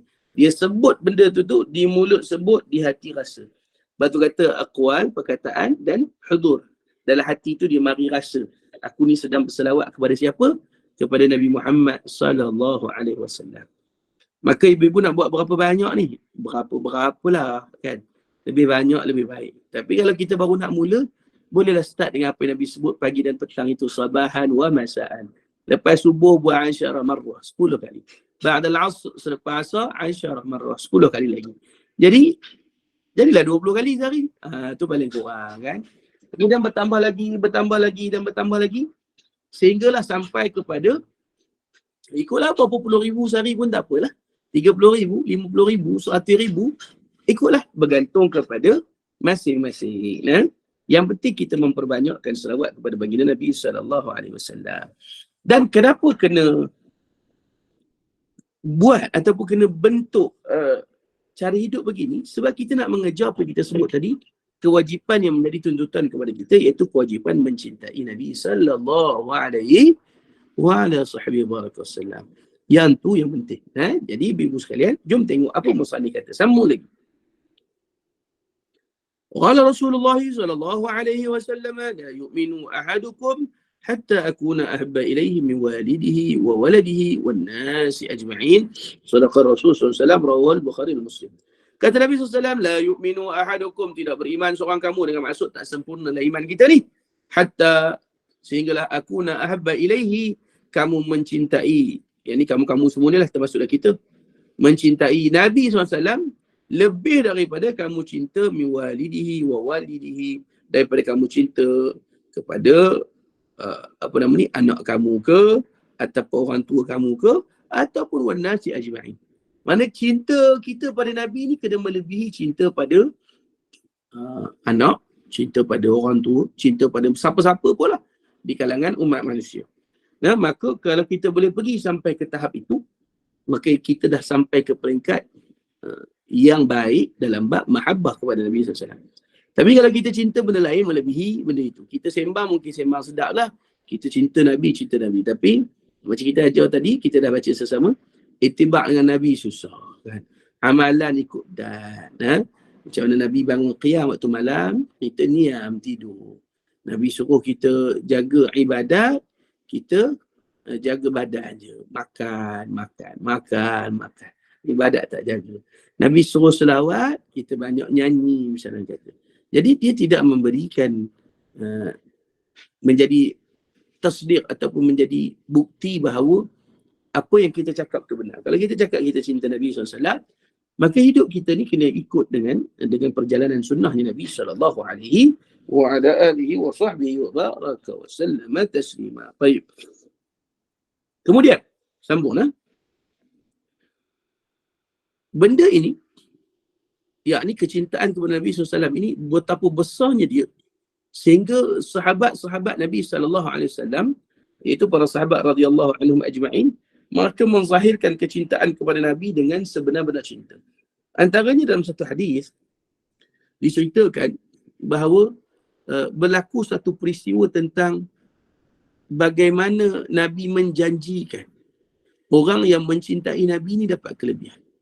Hadis ni hadis yang panjang. Ya. Hadis yang panjang menceritakan tentang keadaan orang-orang yang mencintai Nabi ni nanti dia dapat apa. Baik. Kita baca matan dulu. Rawa Anas radhiyallahu anhu anna rajulan ata an-nabiy sallallahu alaihi wasallam. Diriwayatkan oleh Sayyidina Anas ibn Malik radhiyallahu taala anhu, dia kata anna rajulan, telah datang seorang lelaki ata an-nabiy sallallahu alaihi wasallam, bertemu dengan Nabi sallallahu alaihi wasallam, faqala mata as-sa'atu ya Rasulullah. Bila kiamat, dia tanya Nabi. Bayangkan datang-datang tanya Nabi, Nabi bila kiamat? Kemudian Nabi tanya balik, ma a'dadta laha, apa yang kamu siapkan untuk dia? Qala, maka berkata Rasulullah SAW kepada kita tu, apa yang kamu siapkan? Maka dia balas balik, dia kata apa? Ma a'dadtu laha min kathiri salatin wala siyam wala sawmin wala sadaqatin.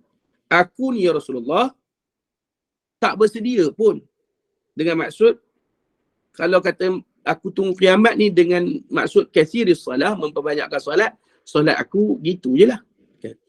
Wala samin, puasa pun gitulah. Yang wajib buatlah. Yang berat ni kalau wajib pun culah kan.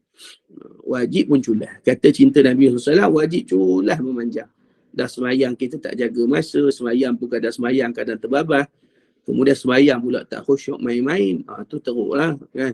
Tapi maksudnya macam atar rajulan ni, lelaki ni tadi ataupun badui ni tadi, dia semayang cuma sempurna yang wajib. Dia puasa cuma yang wajib je lah. Puasa sunat tak. Wala sadaqatin, dan juga tidaklah juga dengan banyaknya sedekah sunat lah. Mana zakat banyak, tapi yang lain tu, adakah dia tak bersedekah cuma mungkin tak banyak. Tapi kata dia, ya Rasulullah, walakin uhibbullaha wa rasulahu, tapi aku sayang kepada Allah dan Rasul. Sayang ni bukan sayang di mulut, mana sayang sungguh. Kena faham juga, zaman sahabat ni, maka dia kata tak banyak salat tu, ratus atau ribu juga lah rakaat sehari. Dia bukan malas level kita ni, semayang hujung waktu, semayang tak khusyuk, solat sunat tak buat langsung. Itu pemalas sungguh kadang kan. Dia bukan gitu. Sahabat ni, maksud dia tak banyak tu pun banyak dah. Nak banding dengan kita, jauh lah macam langit dengan bumi. Itu keadaan dia. Baik. Kemudian, Nabi jawab apa? Thumma qala ni Rasulullah SAW lah, anta ma'a man ahbabta, kamu akan bersama dengan siapa yang kamu kasih. Sebab tadi dia kata dia kasih sangat-sangat pada Allah dan Rasul. Dan ada rabit sikit kat sini. So dia kata, kejarlah kecintaan kepada Rasulullah SAW dengan dua benda kita sebut tadi. Iaitu buat sunnah Nabi SAW, banyakkan salawat kepada Nabi SAW. Ini dua benda. Jadi kalau kita usaha benda ni ibu-ibu, dia maknanya telah berlakulah proses, iaitu berusaha menjadi umat yang melunaskan kewajipan untuk kasih kepada Nabi SAW. Cuma kemuncak dia bila kita dapat sungguhlah rasa itu halawah, kemanisan dalam selawat, dalam kecintaan kepada Nabi SAW. Tapi ini proses lah. Dia bukan petik jari jadi, tidak. Kemudian itulah contoh ataupun buah faham kepada kita bahawa besarnya tanggungjawab kita untuk mengasihi dan mencintai Nabi sallallahu alaihi wa ala alihi wa sahbihi wa baraka wa sallama tasliman katsira. Baik, sambung. Seterusnya, musannif sebut kepada kita beberapa kisah. Nak beri faham bahawa besarnya tahap kecintaan kepada Nabi sallallahu alaihi wasallam ini yang kena diberikan dengan sepenuh hati. Bukan bagi sikit-sikit, tapi kecintaan mutlak. Dan hari yang kedua disebutkan kepada kita, mana tadi ni? Okey, baik. Waruya anna rajulan atan Nabi sallallahu alaihi wasallam. Telah riwayatkan ada lelaki atan Nabi sallallahu datang kepada Nabi sallallahu alaihi wasallam. Ulama khilaf tentang siapa lelaki ini. Riwayat yang pertama adalah Sayyidina Thawban, yakni maula Nabi sallallahu alaihi wasallam. Riwayat kedua adalah Sayyidina Abdullah ibn Zaid. Ni sekali kita akan jumpa betul-betul kisah mahabbah dengan Nabi sallallahu alaihi wasallam. Itu rajulan dalam hadis ni lah. Atan Nabi sallallahu alaihi wasallam faqala ya Rasulullah la anta ahabbu ilayya min ahli wa mali wa inni la adhkuruka fama asbiru hatta aji'a fa anzura ilayka fa'araftu annaka idza dakhalta al-jannata rufi'ta ma'an nabiyyin wa in dakhaltuha la araka. Ni kisah sedih lah. Dia kata ya Rasulullah la anta ahabbu ilayya min ahli wa mali. Dia kata ya Rasulullah, aku ni kasih sayang cinta aku pada engkau sangatlah besar sehingga lebih daripada kasih aku kepada ahli keluarga aku wa mali dan harta. Dan aku ini Rasulullah wa inni la adhkuruka, aku ni sentiasa ingat pada kamu. Fama asbiru, lalu aku pun tidak sabar-sabar lagi untuk apa hatta aji'a fa anzura ilaika, sehingga aku datang untuk melihatmu. Jadi datang dekat dengan Nabi, kat rumah Nabi, kat masjid Nabi untuk melihat Nabi. Apa natijah dia? Al-amni, dia rasa tenang, aman. Tengok Nabi ni, dia satu ketenangan. Benda ni payah nak sebut, dia kena lalu. Kan, man lam yazuq lam yadri. Kaedah ajar pada kita, orang yang tak melalui tak akan merasai. Jadi kita nak tahu kemanisan menatap wajah Nabi SAW, kena lalu lah. Tapi kalau macam mana nak lalu kalau kita ini ahlul kadzab, kita ni orang yang selalu berdusta, cakap sayang Nabi tapi hidup tak ikut cara Nabi, cakap sayang Nabi tapi kita ibadat kita malas, cakap sayang Nabi tapi selawat kita malas, cakap sayang Nabi tapi hidup kita bersalahan dengan sunnahnya Nabi sallallahu alaihi wasallam, maka kita bukanlah minal muhibbin tapi minal muznibin. Kita bukan orang yang kasih sebenarnya tapi orang yang berdosa. Sebab apa? Berbohong. Yang tu kita kena hati-hatilah. Baik, sambung. Kemudian kata Sayyidina Thawban ataupun Sayyidina Abdullah bin Zaid, antara dua ini tadi, dia kata fa'araftu annaka idza dakhalta jannah, tapi aku tahu ya Rasulullah bahawa apabila kau masuk ke dalam syurga nanti, kedudukanmu nanti rufi'ta ma'an nabiyyin, kau akan diangkat bersama dengan para nabi. Ini tanda kerisauan. Dan riwayat sebut ketika disebutkan ayat ini maka mengalir air mata mereka. Sebab ya Rasulullah, kalau masuk dalam syurga nanti engkau pasti akan diangkat di kedudukan yang tinggi ma'an nabiyyin, duduk dengan para nabi di jannatil firdausil a'la, duduk kat syurga firdaus paling tinggi. Sebab kalau nabi-nabi duduk kat situ, Nabi Muhammad tendahlah sebab Sayyidul Anbiya wal Mursalin. Itu penghulu sekali nabi dan rasul. Maka lebih tinggi dan paling tinggilah maqamnya. Dan kata Sayyidina Thawban, wa in dakhaltuha la araka, kalau kami tak dapat nak masuk ke peringkat itu, maka kami tak dapatlah nak melihat kamu ya Rasulullah. Ni bagaimana sahabat dia punya rasa itu, ya? Dia punya rasa yang ya Allah kan, macam mana ni aku tak dapat lihat Rasulullah. Sedangkan syurga ni nikmat. Nah, ibu-ibu kita tahu kan, masuk syurga ni umur kita jadi umur pertengahan, sekitar 30 ke 33 tahun. Ini umur yang paling gagah, rupa paras paling cantik, badan paling sihat, tenaga paling banyak, akal paling cerdas. Umur tu lah. Tapi tiba-tiba Sayyidina Thawban ataupun Sayyidina Abdullah bin Zaid kata, tak ada nikmat. Sedangkan masuk syurga umur yang paling gagah. Lepas tu nikmat, jangan cakap ibu-ibu tengah bersantai di bawah teduhan pohon syurga, berasa nak makan anggur, tengok anggur ada kat atas pokok. Panggil wahai anggur turun. turun anggur. Anggur tu turun sendiri, Masya Allah. Boleh makan pepok elok, nikmat kan tu. Kan? Betapa nikmat makan pula rasa macam masak nak manis sikit. Manis tu anggur tu. Berarti dia, nak kurang sikit lah ni manis sangat. Dia kurang. Dia boleh ikut cakap kita elok. Tu nikmat dalam syurga Allah. Ni contoh lah kan. Mana betapa terperincinya nikmat syurga.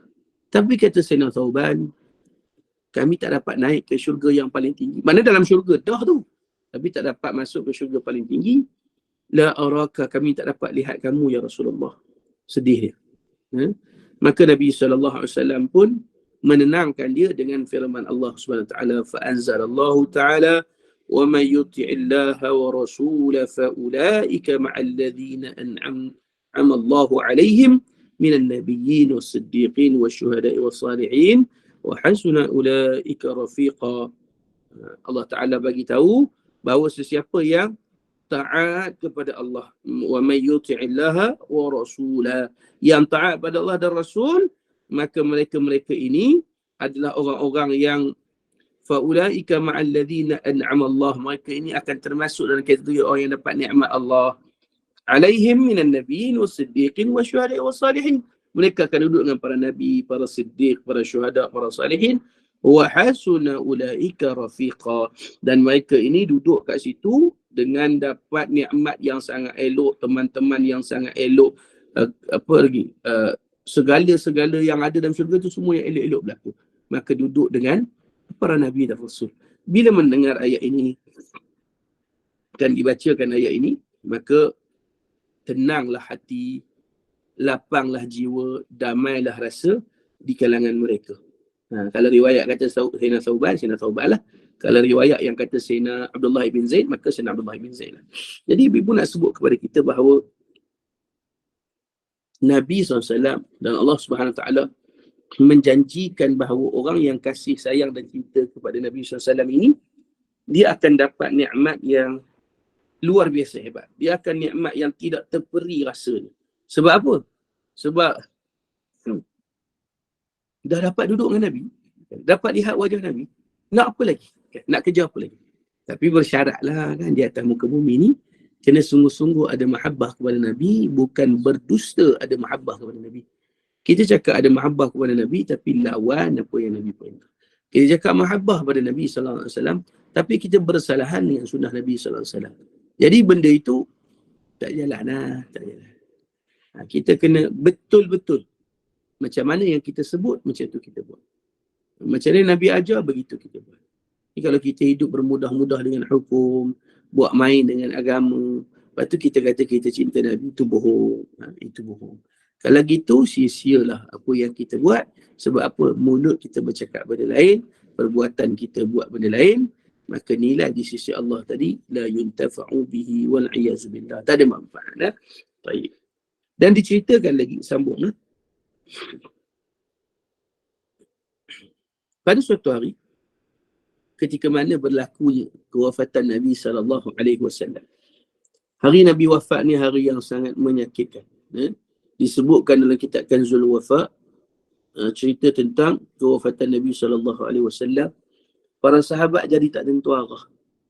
Ialah panutan mereka, orang yang mereka kasihi, petunjuk kepada mereka dalam jalan menuju Allah, iaitu Sayyidil Wujud Rasulullah SAW wafat. Sahabat jadi tak keruan. Kita tahu kisah bagaimana Sayyidina Umar Al-Khattab sebut, Rasulullah masih ada siapa yang kata Nabi wafat akan aku pancung kepala dia. Adakah nak cerita Sayyidina Umar nak buat orang? Bukan. Tapi jiwa yang tak, bahasa kita macam mana nak sebut? Jiwa yang sangat-sangat terasa kehilangan, rasa kosong hidup, rasa sakitnya sebuah kehilangan yang sangat luar biasa. Maka sehingga terkeluar perkataan, sehinggalah datangnya Khalifatul Rasulullah SAW, iaitu Sayyidina Abu Bakar As-Siddiq radhiyallahu ta'ala anhu. Ditenangkan semua, ditenangkan, dia bagi tahu sungguh bahawa Rasulullah telah wafat. Maka disyarahlah panjang pula Sayyidina Abu Bakar pesan kat sahabat. Barulah akhirnya semua duduk tenang, menangis. Dan suasana bertukar menjadi sangat hibur. Tapi dalam ramai-ramai itu, beberapa sahabat dibenarkan masuk melihat Rasul SAW buat kali terakhir di depan kawasan Raudhah tu ada satu kawasan iaitu rumah Sayyidatina Aisyah radhiyallahu anha. Jadi sahabat-sahabat ni dibenarkan begini-gini masuk. Salah seorang yang masuk adalah Sayyidina Abdullah ibn Zaid. Dan Abdullah ibn Zaid ini dia masuk. Mungkin ibu-ibu familiar dengan nama Sayyidina Abdullah ibn Zaid ni. Nama dia pernah naik ketika peristiwa azan kan. Mula-mula nak ditetapkan cara panggil orang untuk salat, ada dua orang yang bermimpi benda sama, satu Sayyidina Umar, satu Sayyidina Abdullah ibn Zaid. Iaitu cara azan kita azan sekarang tu lah. Allahu Akbar, Allahu Akbar, Allahu Akbar, Allahu Akbar. Asyhadu an la ilaha illallah. Asyhadu an la ilaha illallah. Yang kita baca, yang kita dengar azan, itulah kisah daripada Sayyidina Abdullah ibn Zaid. Tapi kisah kedua dia naik juga kisah yang sangat masyhur. Dia dibenarkan untuk masuk melawat Nabi SAW buat kali terakhir. Maka bila dia masuk sahaja ke dalam kamarnya Nabi SAW, dia pandang wajah Nabi SAW, seraya dia berdoa, Ya Allah, butakanlah mata aku, sehingga aku tidak akan melihat akan seseorang pun setelah ini, yakni setelah kewafatan Nabi SAW. Sebab tu last dia tengok. Benda terakhir, manusia terakhir, perkara terakhir, keadaan terakhir yang dia tengok adalah Nabi SAW. Jadi ya Allah, lepas ni butakanlah mata aku. Sebab apa? Sebab aku tak nak lagi apa-apa sahaja benda lain mengganggu keindahan pandangan aku yang terakhir ini, iaitu memandang wajahnya Nabi SAW. Maka Allah Ta'ala memakbulkan doanya dan butalah mata Sayyidina Abdullah ibn Zaid selepas itu. Imam Al-Qushairi rahimahullah ta'ala menghikayatkan bahawa Sayyidina Abdullah ibn Zaid radhiyallahu ta'ala anhu ini, dia berdoa tersebut kerana apa? Kerana kasih dan cinta dia. Maka dia minta dalam doa dia, Ya Allah, butakanlah mata aku ini supaya aku tak lihat lain dah selepas kewafatan Nabi, sehinggalah aku bertemu dengan kekasihku ini. Yang ini dapat bertemu dengan Nabi balik. Kat mana? Fi jannatil firdausil a'la. Iaitu dalam syurga Allah yang paling tinggi. Jadi itu keadaan bagaimana sahabat radhiyallahu anhum ajma'in, mereka bersungguh-sungguh usaha sangat-sangat untuk menanamkan kecintaan dan kasih kepada Nabi SAW dengan keadaan yang luar biasa. Ya? Adakah kita kata sahabat berlebih-lebih? Tak. Sebab tu kita sebut dalam cinta kepada Nabi SAW. Tak ada istilah hulu, melampau, mana ada. Kalau kita sayang ke anak pun kan ibu-ibu, waktu anak kecil-kecil sanggup kita tak tidur malam, tak nak bagi nyamuk gigit dia seekor pun. Kalau dia tak apa sihat, kita terjaga malam. Kita jelum kepala dia. Kita cek badan, suhu badan dia. Kita suap air pada dia. Bab tu kita tak kata hulu pula.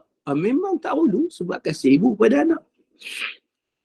Maka kenapa nak dipelitkan kasih umat kepada Nabi yang barang tentu kena lebih daripada kasih ibu kepada anak? Jadi kalau ada orang tak tidur malam sebab apa? Teringat pada Nabi SAW seperti mana Sayyidina Thawban, takkan kita nak kata dia hulu, tidak. Tapi itu min alamati mahabbah, kecintaan kepada Nabi SAW. Janganlah pula tak tidur malam sebab apa? Main TikTok. Tak tidur malam sebab apa? Main game. Tak tidur malam sebab apa? Merapu. Tu tak jadilah. Tapi tak tidur malam sebab teringatkan Nabi SAW, maka dibanyakkan pengisian malam itu dengan salawat, diperbanyakkan pengisian malam itu dengan ibadat, dibanyakkan malam itu dengan pengajian tentang Nabi SAW dan ilmu selainnya, maka fi khairah. Benda tu baik. Kan kalau kita buat benda tak baik, barulah tak kena payah. Kemudian disebutkan dalam satu riwayat yang lain, iaitu kisah Sayyidina Thawban tadi.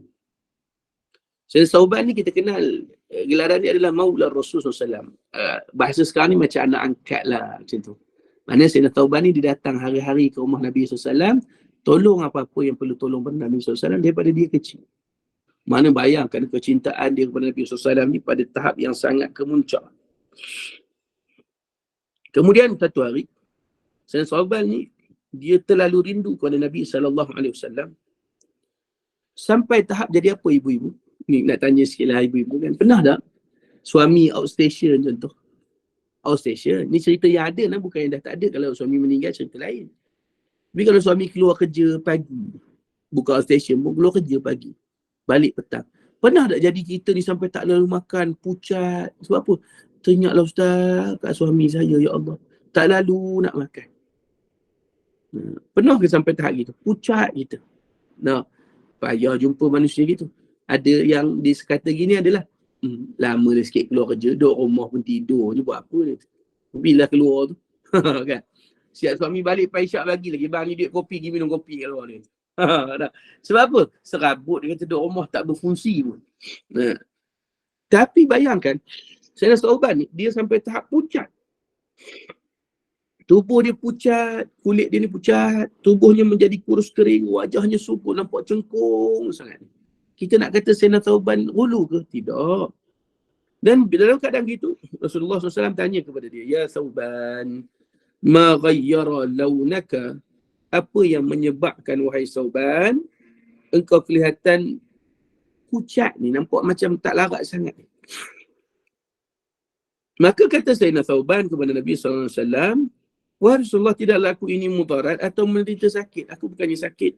Bukannya ada apa-apa. Cuma sekiranya aku tidak melihat kamu, kata Sayyidina Thawban, anni idza lam araka ishtaqtu ilaika wastawhashtu wahsyatan syadidatan.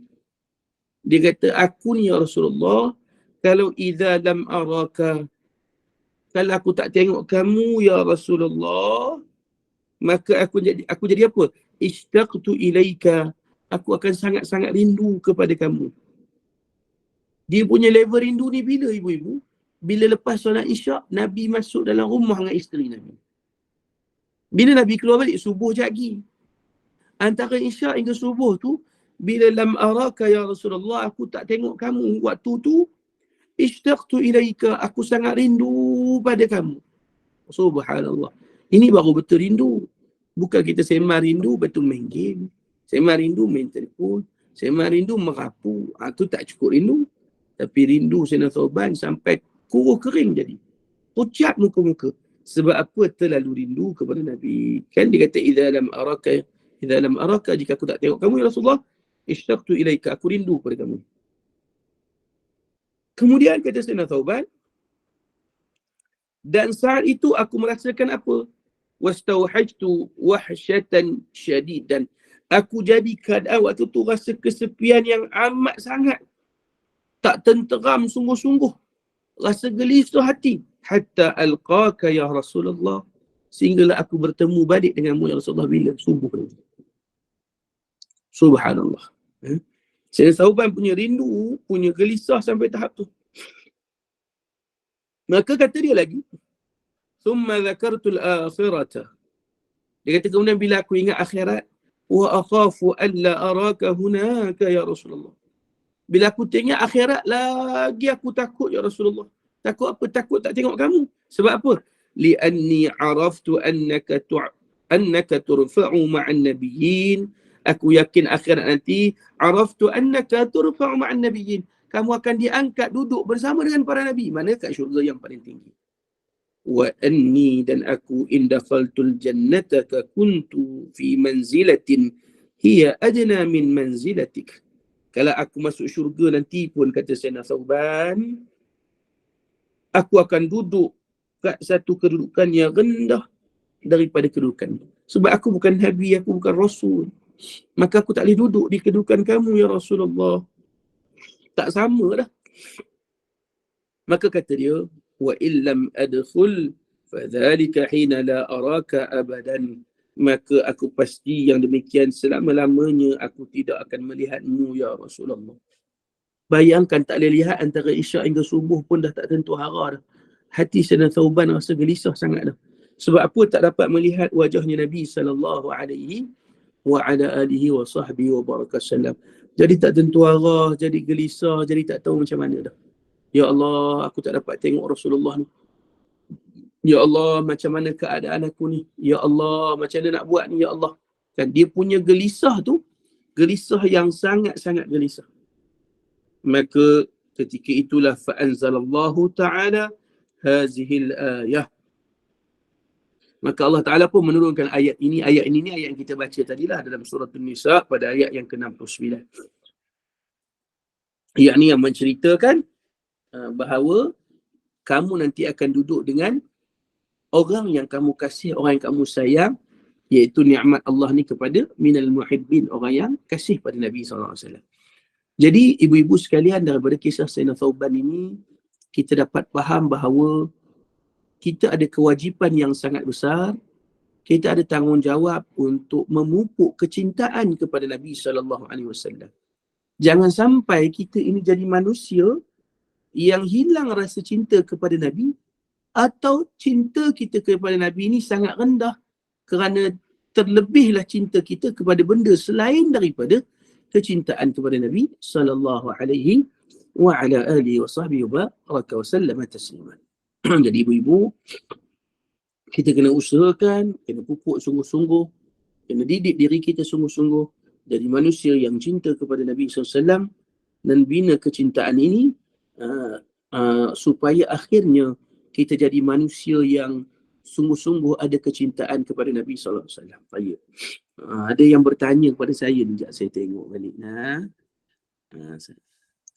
Salam Ustaz, ada kitab ya, nama kitabnya saya betul. Saya pakai kitab ni. Nama kitabnya Zadul Muhibbin fi Tarjamati Kitab Nuril Mubin fi Mahabbati Sayyidil Mursalin. Kalau nak cari kitab ni, saya tolong belikan pun boleh post, sebab yang terbitkan ni guru kami. Jadi saya bolehlah pergi di rumah guru saya ambil, tolong post lah kalau yang nak. Cuma sebaiknya kalau yang duduk setempat tu kita post sekali, kalau asing-asing tak apalah, kita boleh usahakan. Atau duduk sekitar Bangi, boleh je lah kita jumpa, saya tolong belikan kitab, saya bagilah. InsyaAllah. Nanti kalau nak, nanti mungkin boleh macam mana bincang dengan admin ke macam mana, insyaAllah lah. Saya boleh bantu untuk balik, Ustaz. Macam mana? Ustaz, angkat balik buku tu nak tengok. Boleh. Sekejap. Macam mana setup macam ni? Nampak ke? Okey. Okey, terima kasih. Sama.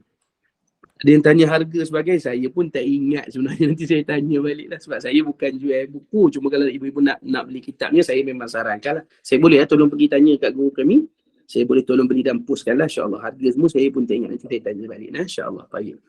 Ini sirah Rasulullah ya, Ustaz?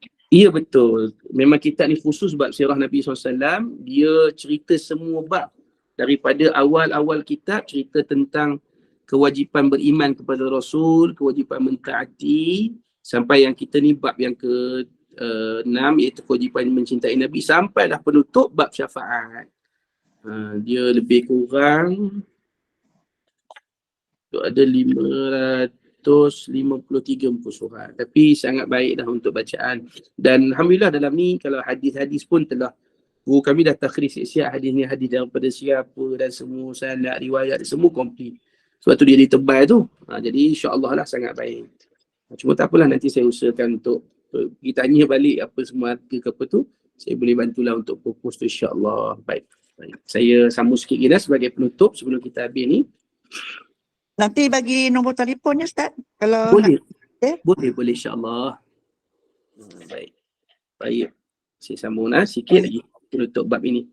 Maka daripada kisah Sayyidina Abdullah ibn Zaid dan Sayyidina Thawban radhiyallahu anhuma, kedua-dua ini memberi buah faham pada kita ibu-ibu bahawa cinta kepada Nabi SAW ini mesti digerakkan dengan dua perkara dan mesti jaga dua perkara.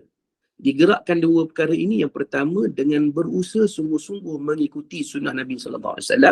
Yang kedua, mesti berusaha sungguh-sungguh untuk memperbanyakkan selawat kepada Nabi SAW. Ini dua jalan dia.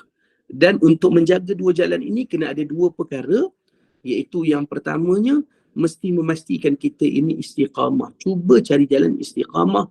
Dah bila buat sunnah Nabi kena istiqamah. Yang kedua kena jaga qasad ataupun niat kita tidak ada lain melainkan kerana perintah Allah Subhanahu Wa Taala untuk kita ittiba' dengan Nabi sallallahu alaihi wa ala alihi wa sahbihi wa baraka wa sallam taslima.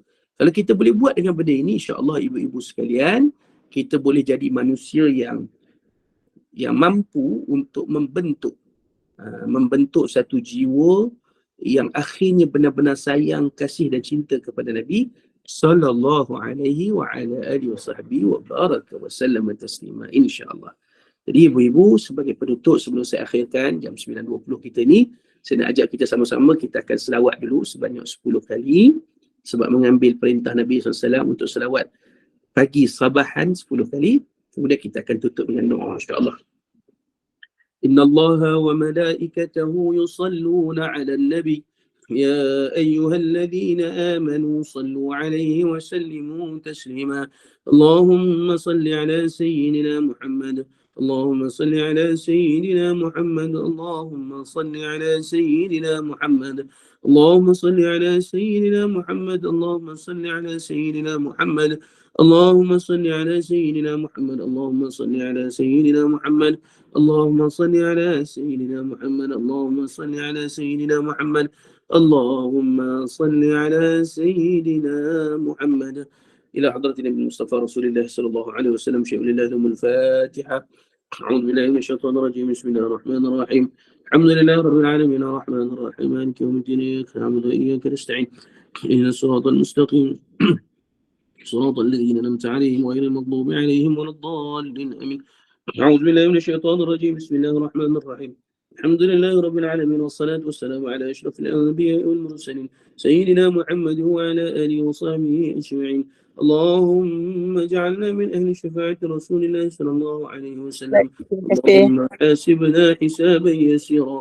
اللهم ربنا عليك توكلنا وإليك أنبنا وإليك المصير.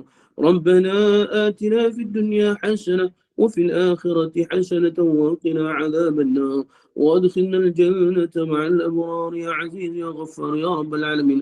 اللهم بارك لنا في رجب وشعبان وبلغنا رمضان وبلغنا رمضان وبلغنا رمضان في لطف وخير وعافية يا أرحم الراحمين.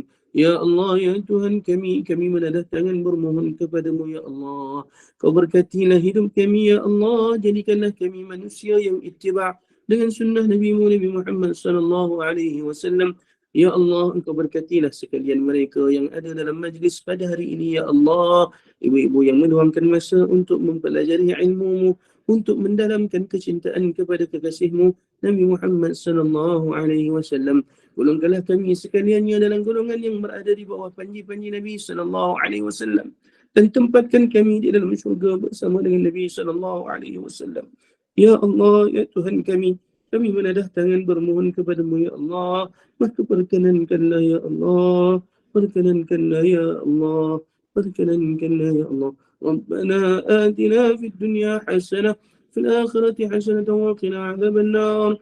وادخلنا الجنة مع الأبرار يا عزيز يا غفار يا رب العالمين. صلى الله على سيدنا محمد وعلى آله وصحبه وبارك وسلم والحمد لله رب العالمين. InsyaAllah nanti saya akan WhatsApp kepada opah kita, admin.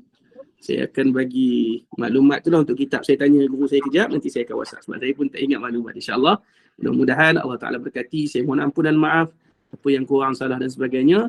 Dan saya sampaikan salam daripada yang bahagia sahabat saya Dr. Faisal dengan lafaz Assalamualaikum warahmatullahi. Beliau tak dapat bersama hari ini. InsyaAllah panjang umur, kita jumpa dalam majlis yang seterusnya. Wallahu'alam. Assalamualaikum warahmatullahi wabarakatuh. Waalaikumsalam warahmatullahi wabarakatuh. Terima kasih banyak-banyak Ustaz. Mudah-mudahan kita diberi ruang dan peluang lagi untuk mendengar kuliah seterusnya ya Ustaz. InsyaAllah. Banyak ada apa-apa info tentang kitab sebagainya, bolehlah WhatsApp kepada opah ataupun admin mana-mana di SPAQ. Terima kasih. Terima kasih sahabat-sahabat semua. Kita jumpa lagi malam ini pukul 8 malam ya. Untuk itu Ustaz, kita tangguhkan dulu majlis kita dengan tasbih kafarah dan suratul Asr. Silakan Ustaz. Subhanakallahumma wa bihamdika asyhadu an la ilaha illa anta astaghfiruka wa atubu ilaik. Bismillahirrahmanirrahim. Wal 'asr innal insana lafi khusr illa alladhina amanu bis salihat wa tawasaw bil haqqi wa tawasaw bis sabr. Sallallahu alaihi wasallam. Alhamdulillahirabbil alamin. Terima kasih. Terima kasih Ustaz. Assalamualaikum. Apa tu? Terima kasih Ustaz. Terima kasih Opah. Kami minta diberi donat.